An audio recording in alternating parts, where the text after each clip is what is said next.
안녕하세요. 스펜서이고요. 개발자 역량 모델이라는 것을 작성을 해봤는데 사실 제가 개발자는 아니니까 오늘 내용이 조금 틀릴 수도 있어요. 그리고 사람마다 생각하는 개발 역량, 개인과 조직마다 다를 수 있기 때문에 그래서 오늘 내용 중에 내 생각과는 틀리다 아니면 우리 조직이랑 좀 다른데? 라고 하시는 부분들은 고쳐서 사용하시면 되지 않을까 싶습니다. 왜 갑자기 작성을 해봤냐면 HRD를 공부하다 보니까 역량과 역량 모델링이라고 하는 개념이 나오는데 이 역량 모델링에 대해서 계속 생각을 하다가 개발자의 역량 모델링을 만든다면 우리가 성장 때문에 고민을 하잖아요. 주니어 개발자든 미들 개발자든 시니어 개발자든.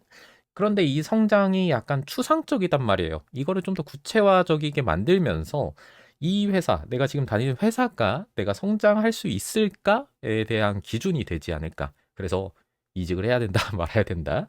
이런 것들을 고민해 볼 수 있지 않을까라고 생각이 들어서 내용을 준비를 해봤습니다.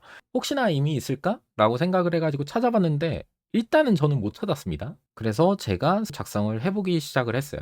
일단은 역량에 대해서 얘기를 해보고 싶은데요. 역량은 아까 KSA라고 나왔는데 뭐 전문 용어는 아니고요. 지식과 스킬과 태도에 대해서 얘기를 하고 있는 거예요. 그러면은 이것을 모델링 한다라는 것은 어떤 의미를 갖고 있냐면 고성과자, 하이 퍼포먼스를 보여주는 사람들의 특징들, 지식과 스킬, 태도가 어떤 식인지 분석을 해서 제시를 하는 거예요. 그게 역량 모델링이라고 보면 되는데요.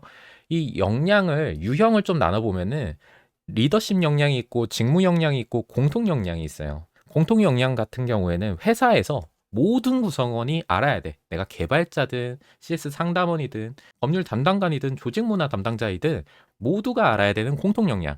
직무 역량은 내가 앉은 자리에서 하는 일과 관련된 거. 개발자라면 개발자하고 관련된 내가 하고 있는 일과 직접적으로 연관된 역량이 직무 역량이고요. 그리고 리더십 역량이 있죠. 리더십 역량은 꼭 팀장, 부장 이렇게 뒤에 장이 붙어 있어야만 갖춰야 될 역량은 아니에요. 우리가 신입으로 왔을 때도 리더십 역량이 필요할 수 있거든요. 이거를 다르게 표현하면요. 책임감이라고도 볼 수 있어요. 대표적으로 토스 같은 경우에는 일과 책임을 주는 기간이 빠르다라고 하죠. 일주도 안 돼서 주니까요. 그리고 최근에 리더십 역량을 키우는 데에 더 관심을 많이 갖고 있어요. 왜냐면은 리더가 회사를 이끄는 데 가장 키워드기도 하고요. 또 요즘 시대에는 리더를 안 하려고 하는 흐름이기도 하거든요. 무언가를 책임져야 되니까.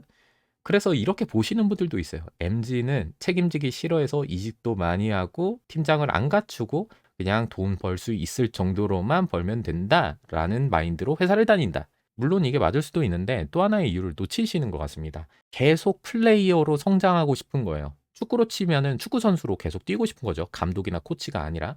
왜냐면은 코치나 감독 이렇게 매니징이라고 하는 단계로 들어가면 사람을 이렇게 관리를 하면서 성장을 하는 거잖아요.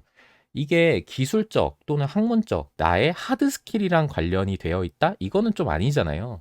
그러다 보니까 나는 학문적으로 또는 개발적으로 더 이것을 깊게 파고 싶은데 매니징이라고 하는 누군가를 키우고 관리해야 되는 역량들이 필요로 하게 되면서 여기에 집중을 못 하게 되니까 나는 그게 싫어. 나의 커리어는 사람들을 관리하는 데에서 키우고 싶은 게 아니라 이 업계, 이 이론, 이 학문에 대해서 더 깊게 파고 싶어.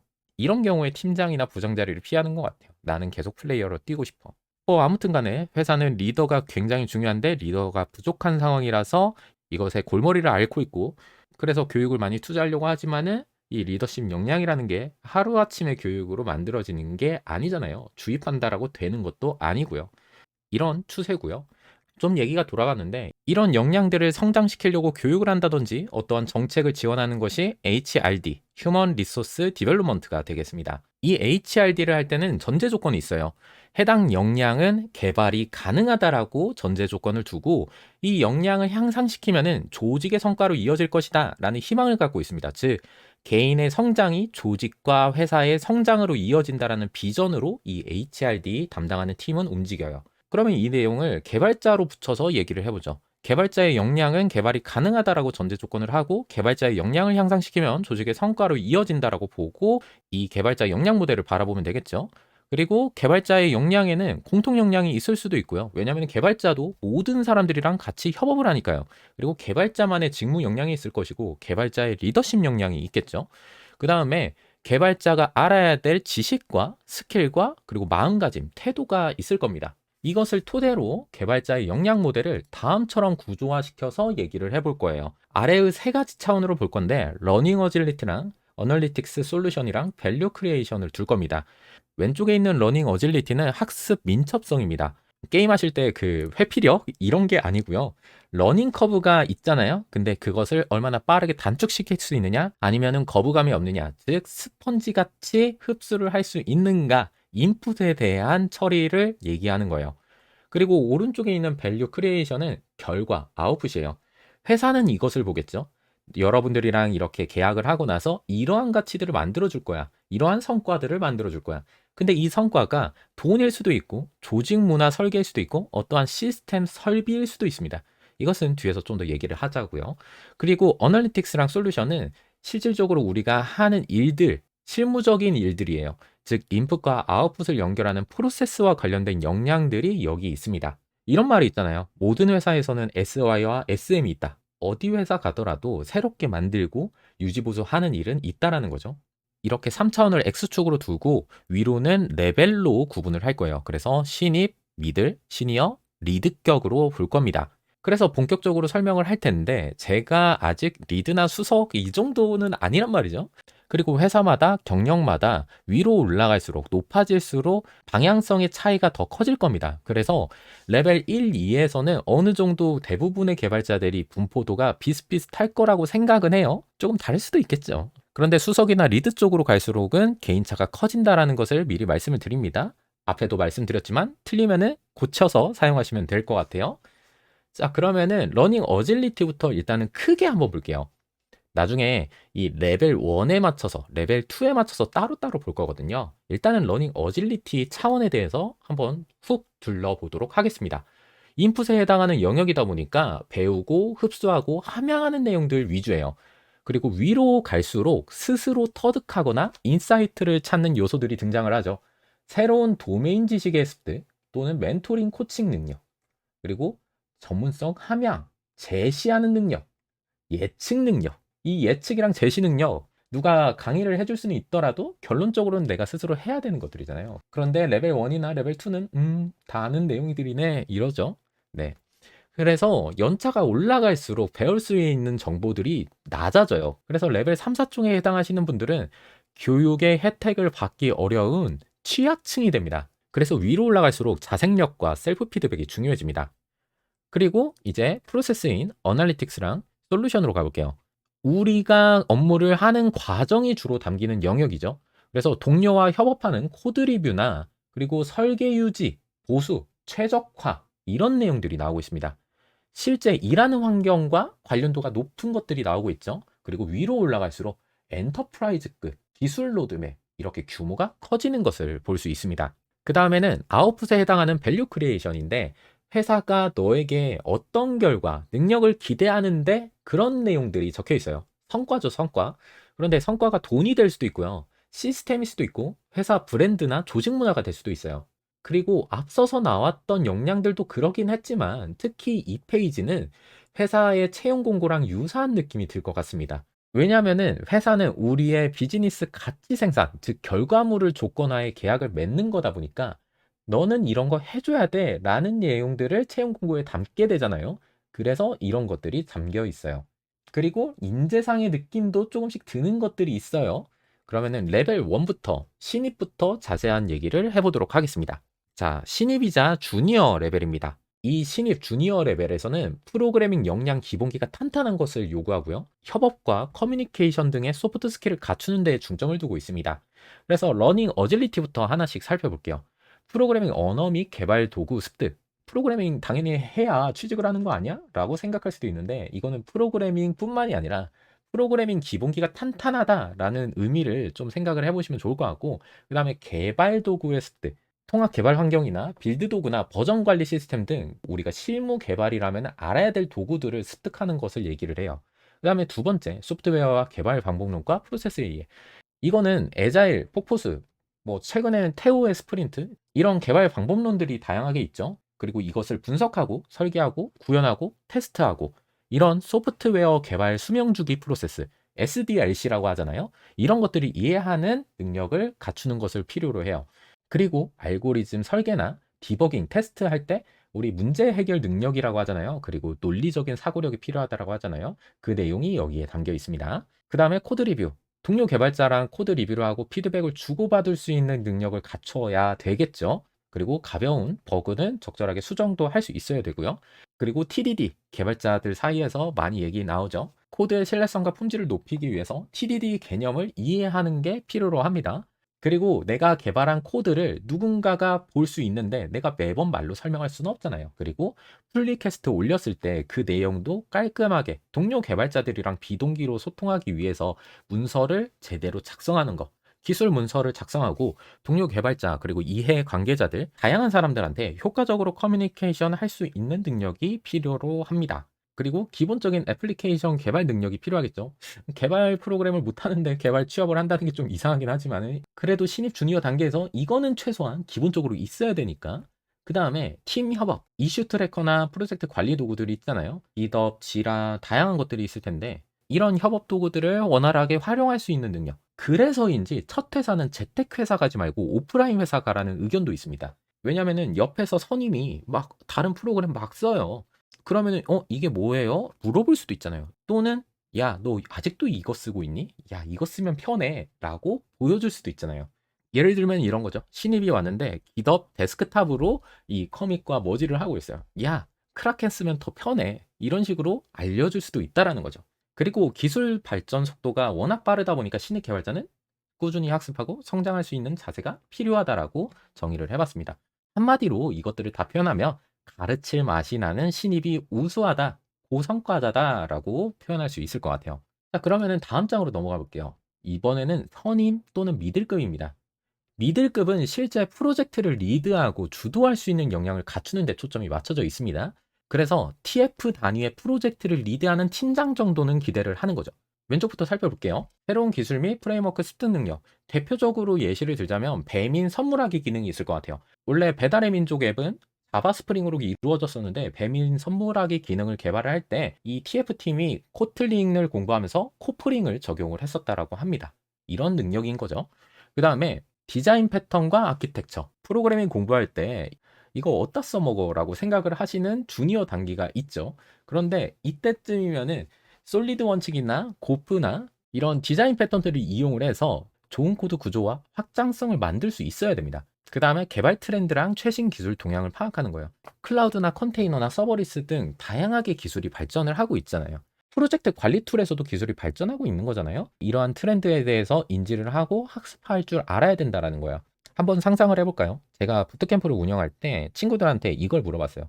여러분들 회사 갔는데 동료인 친구가 깃허브 커맨드를 모르면은 여러분들은 무슨 생각을 할 것 같아요? 대부분 친구들의 답은 심각하다라고 생각을 할 것 같다였어요. 그러면은 조금 입장을 바꿔서 생각을 해봅시다. 3년차, 4년차 차이 나는 팀장님이 1, 2년 정도 이미 나온 기술, 상용화된 기술을 몰라요. 그러면은 이 팀원은 이직하고 싶어 할 확률이 어느 정도가 될까요? 제 생각에는 꽤 클 것 같습니다. 그래서 이 회사의 선임들이 어느 정도의 기술 트렌드를 팔로업 하는지에 따라서 신입들도 내가 이 회사에서는 이런 식으로 성장을 할 수 있겠구나를 볼 수 있는 거죠. 미래를 보는 거니까.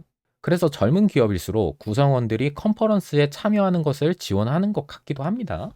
그 다음에 프로세스 쪽으로 넘어가 보죠. 사용자의 요구사항을 명확하게 분석하고 이를 토대로 시스템 아키텍처를 설계하고 수행할 수 있어야 됩니다. 그리고 프로파일링 도구를 이용해서 데드락이나 병목 지점을 찾아내고 코드 최적화를 통해서 애플리케이션 성능 개선할 수도 있어야 되고요. 그리고 단위 테스트를 넘어서 이 통합 테스트 작성을 하고 CI/CD 파이프라인 자동 테스트를 구축하는 능력. 요즘 신입 공고에 이기에 들어가기는 하죠. CI/CD 능력. 그런데 이것을 제 생각에는 신입 기준에서는 경험을 해봤다 정도로 보는 것 같아요. 아닌데요. 저는 진짜로 할 수 있는데요. 라고 생각하면은 극단적인 상황을 얘기를 해볼게요. 자, 이미 회사에서 돌아가는 서비스가 있어요. 여러분들이 이제 경력이 없는 신입으로 들어왔는데 여러분들한테 이 CI/CD의 모든 것들을 다 위임한다. 라고 하면은 여러분들 부담스러워요? 안 부담스러워요? 많이 부담스럽죠? 그래서 통합 테스트, 자동화 테스트 구축 능력은 우리 회사에서의 역량을 얘기하고 있는 거니까 이 선임급은 되어야, 미들급은 되어야 되지 않나 라고 좀 했습니다. 다시 한번 이쯤에서 말하지만 이 회사랑 개인 차에 따라서 이 레벨 단계는 위아래로 바뀔 수도 있다. 그리고 이 역량을 표현할 때 고성과자의 특징을 갖고 왔기는 했지만은 그래도 우리가 모두가 달성할 수 있는 최소한의 바운더리를 정해 놓고, 그러니까 어느 정도 하향 평준화를 해 놓고 나서 목표 설계를 해야 돼요. 그래야 달성을 할 수 있으니까. 천재 기준으로 목표를 설정하면 달성할 수 있어요, 없어요? 없죠. 초반에 말했던 역량 개발의 전제 조건은 뭐였어요? 달성할 수 있다, 성장할 수 있다, 개발시킬 수 있다잖아요. 그렇기 때문에 목표도 그 정도의 선에 맞춰야 되는 거예요. 그러다 보니까 누군가는 이거 되게 쉽네. 무슨 역량이야. 라고 생각할 수도 있어요. 그러면 이미 잘하고 있는 거일 수 있습니다. 그런데 누군가는 내가 이게 부족하구나. 라고 생각할 수 있다라는 거죠. 좀 얘기가 길었는데 오른쪽으로 바로 넘어갈게요. 중규모 애플리케이션 개발 능력. 이것을 좀 다르게 표현하자면은 단순 CRUD로는 그만하자. 단순 CRUD를 넘어서서 규모가 있는 비즈니스 애플리케이션을 개발하고 운영할 수 있어야 된다. 예를 들어 자사의 비디오 스트리밍 기능을 구현해야 된다. 다른 플랫폼을 사용하지 않고 라고 했을 때 기술 논문 같은 거 읽어서 A부터 G까지 만들어야 되잖아요. 또는 스프링 시큐리티처럼 인증과 인가를 다루거나 또는 채팅 기능을 만들 건데 소켓 IO를 안 쓸 거야 라고 했을 때는 웹플럭스랑 스톰프로 채팅을 구현하는 거, 이런 것들 CRUD랑은 조금 다르잖아요. 이런 애플리케이션을 개발하고 운영할 수 있는가? 그리고 이런 개발 과정에서 기술적인 이슈를 적절히 해결하고 의사결정을 어느 정도 내가 내릴 수 있어야 됩니다. 팀장님한테 다 물어보는 게 아니라 내가 이거 선택하려고 하는데 이러한 근거가 있어요라고 팀장을 설득할 수 있는, 위에 사람을 설득할 수 있는 그런 능력이 있는가. 그리고 코드 품질을 관리해서 기술 부채를 최소화할 수 있는 능력. 코드 리뷰나 뭐 정적 분석 도구들을 활용할 수 있겠죠.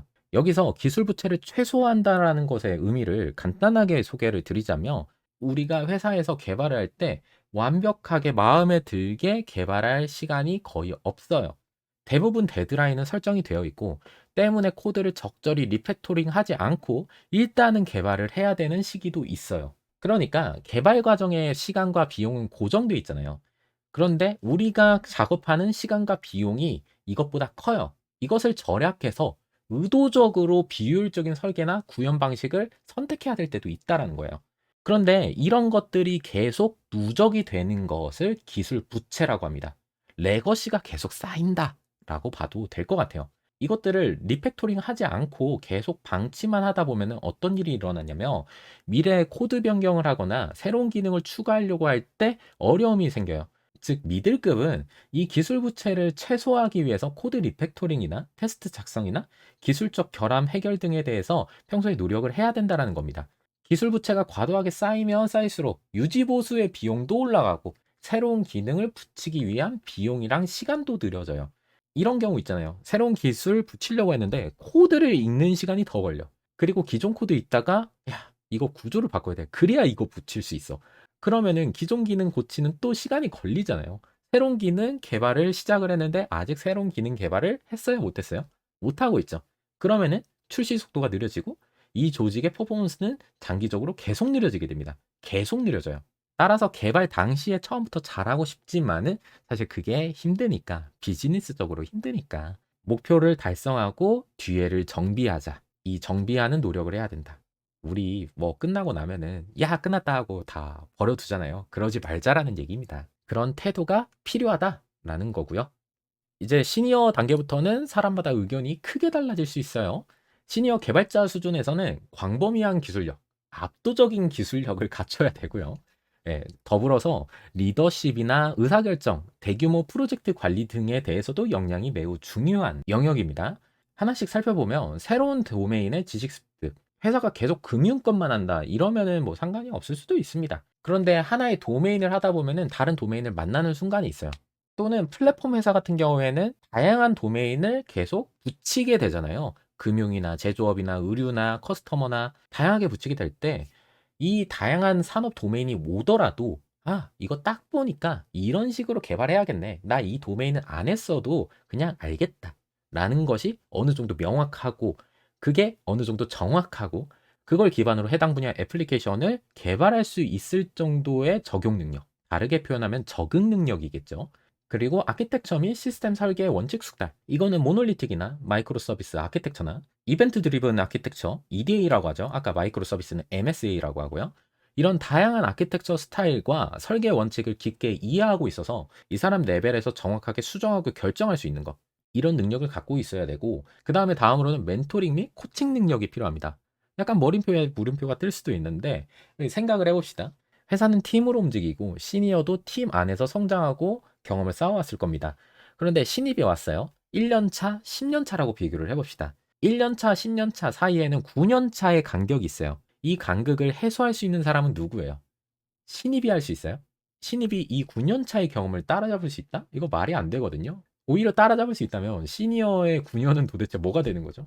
이 9년의 간극은 해결할 수 있는 사람이 딱 한 명, 시니어밖에 없는 거예요. 팀에 신입이 왔어요. 또 신입이 왔어. 또 신입이 왔어. 야, 요즘 애들 이거 모르네? 이런 식으로 해봤자 해결이 안 됩니다.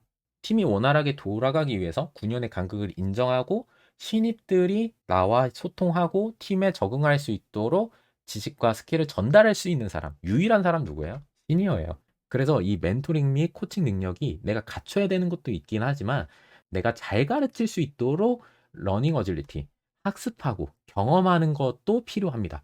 아, 요즘 친구들은 이런 식으로 개발 공부를 해왔구나. 이거를 빠르게 인지해서 이런 내용들이 필요하겠구나라는 것을 제시하는 거. 이런 능력이라고 볼 수 있겠어요. 다음 단계로 넘어가서 확장 가능하고 유연한 아키텍처를 설계할 수 있어야겠죠. 그래야 복잡한 시스템을 분석해서 대규모적인 엔터프라이즈 수준의 서비스를 제공할 수 있으니까. 그리고 다수의 팀과 많은 인력이 투입되는 대형 프로젝트 성공적으로 관리하고 리소스를 적절하게 분배할 수 있어야 되고요. 그리고 리스크 관리 및 의사결정 능력, 프로젝트 진행 중에 또는 서비스 운영 중에 기술적이나 운영적으로 리스크가 발생할 수 있잖아요. 그것을 미리 예측하고 적절히 대응할 수 있는 능력. 우리 개발팀의 닥터 스트레인지 같은 능력인 거죠. 예시로 들자면은 2021년 로그4j 보안 취약 사태가 있었죠. 그런데 이것을 마냥 기술적으로 해결이 될 때까지 기다릴 순 없잖아요. 우리 회사에서도 대응할 수 있는 건 해야 되잖아요. 이런 판단을 하고 대안책을 낼 수 있는 게 시니어 레벨에서 필요하다라는 거죠. 그리고 다음으로 넘어가서 견고하고 안정적으로 서비스를 만들어서 향후 유연하게 변화를 하고 기능도 붙일 수 있는 시스템을 개발할 수 있는 능력. 아까 미들급에서 봤던 능력에서 조금 디벨롭한 느낌이에요. 그 다음에 우리 팀 조직 내 기술 로드맵과 방향성을 설정하고 주도할 수 있는 리더십이 있는 사람. 이런 역량도 있어야 되고, 그리고 새로운 기술과 방법론을 활용해서 비즈니스 혁신 가치를 새롭게 만들어낼 수 있는 사람. 그래서 우리 시니어 개발자분들이 어떤 거 개발해가지고 컨퍼런스 때 발표하고 이러잖아요. 주니어나 미들급 정도에서는 나 이런 거 했어요. 나 이거 이런 식으로 만들어 봤어요. 프레임워크를 이용해서. 이런 식이었다며, 시니어 같은 경우에는 이거를 아예 우리는 이런 식으로 만들어 버렸습니다. 다른 회사 개발자들이 배워서 아, 우리 회사도 이런 식으로 적용해 봐야겠는데? 라고 하는 참고 자료 정도의 레벨의 컨퍼런스 발표를 하시잖아요. 이런 역량들이 시니어 레벨이라고 볼 수 있을 것 같아요. 자, 마지막으로 리드 아키텍처인데 개발자가 이젠 아니에요. 표현이 좀 이상하긴 한데 이때는 단순하게 개발자다라고 보기는 어려워요. 그래서 비즈니스 마인드와 전략적인 통찰력도 갖춘 그런 역량이 매우 중요한 단계예요. 그래서 특정 도메인에 대한 깊이 있는 지식이 있고요. 장기 기술 로드맵, 우리 회사 이런 식으로 기술을 만들어 나가야 돼. 혁신과 전략을 수립할 수 있는 단계. 기술과 비즈니스의 연계를 통해서 실질적으로 우리 회사가 앞으로 이걸로 돈을 먹고 살 거야. 이런 가치들을 만들 거야. 라고 제시하고 그거를 실질적으로 만들 수 있는 흐름을 결정할 수 있고 그런 환경을 만드는 사람. 사실상 경영진이나 경영진과 가장 가까운 또는 파트너 또는 겸직 컨설턴트 관련된 레벨이라고 보시면 될 것 같아요. 그리고 이 정도면은 회사에서 이 사람한테 뭐라고 할 사람이 그렇게 없거든요. 그래서 이 사람이 얼마나 리더십을 발휘하느냐, 조직의 문화와 역량을 이끌어내느냐에 따라서 그 회사의 개발 문화가 어떻게 될지가 결정이 될 수도 있어요. 이렇게 얘기하니까 굉장히 무거운 자리죠. 때문에 가끔 제 주변에서도 대기업 임원이신데 퇴사하시고 개발하고 싶다고 스타트업을 가시는 경우가 종종 있었거든요. 왜 가실까? 안 아깝나? 라는 생각을 했는데 이렇게 정리를 하다 보니까 왜 그런지 좀 알 것 같기도 했습니다. 여기 부분을 바라보실 때 사실 시니어랑 크게 차이가 없는 것처럼 보여요. 그런데 모든 요소에 비즈니스를 조금 녹여서 생각을 해보시면 좋을 것 같아요. 특정 비즈니스에 깊이 있는 지식과 통찰력이 필요하고 그런 능력이 갖춰져야 된다. 그래서 이것과 관련된 법, 규제, 모범 사례, 정책 등을 다 알고 있는 거죠. 그리고 전략적 사고와 비전 제시 능력. 아까 비즈니스 앞으로 붙여보기로 했죠. 기술적인 측면뿐만이 아니라 비즈니스 전략과 연계를 해서 장기적인 로드맵 비전을 제시할 수 있는 능력. 기술 산업 트렌드 예측 능력. 비즈니스와 연계해서 새로운 기술 트렌드와 혁신을 먼저 포착하고 평가를 해서 새로운 비즈니스 기회를 발굴할 수 있는 능력. 대표적으로 생각나는 거는 아마존이 있을 것 같아요. 아마존이 클라우드 서비스로 변화했고 최근에 AWS 서밋을 가보니까 거의 우리는 인공지능 회사예요 라고 홍보를 할 정도였거든요. 젠 AI 얘기를 계속했어요. 이런 결정을 할 수 있는 레벨이 리드 아키텍트 레벨이라고 보면 되겠죠. 나머지들도 앞에서 나왔던 내용들이랑 비슷한데 좀 더 책임감이 높아졌고 좀 더 비즈니스적으로도 인사이트가 넓혀진 단계라고 보시면 될 것 같습니다. 신입 레벨에서는 사실 이게 제일 중요하죠. 팀과 조직을 이끌어 건전한 기술 문화와 엔지니어링 문화를 만들려고 하는 사람인가, 그리고 그거를 할 수 있는 사람인가. 이 능력은 장기적으로 회사가 건강해지는데 필요한 능력이겠죠. 한 번에 정리하면 이렇게 보이고요. 이것을 이런 식으로 활용해 볼 수 있을 것 같아요.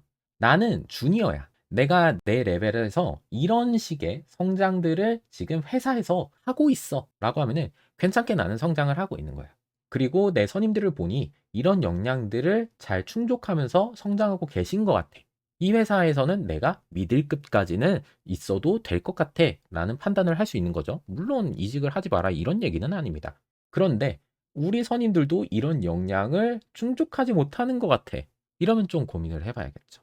그리고 반대도 있을 것 같아요. 내가 리드나 시니어급이야. 그런데 우리 회사의 주니어나 미들급이 이런 역량을 지금 배울 수 있는 우리 회사의 조직인가?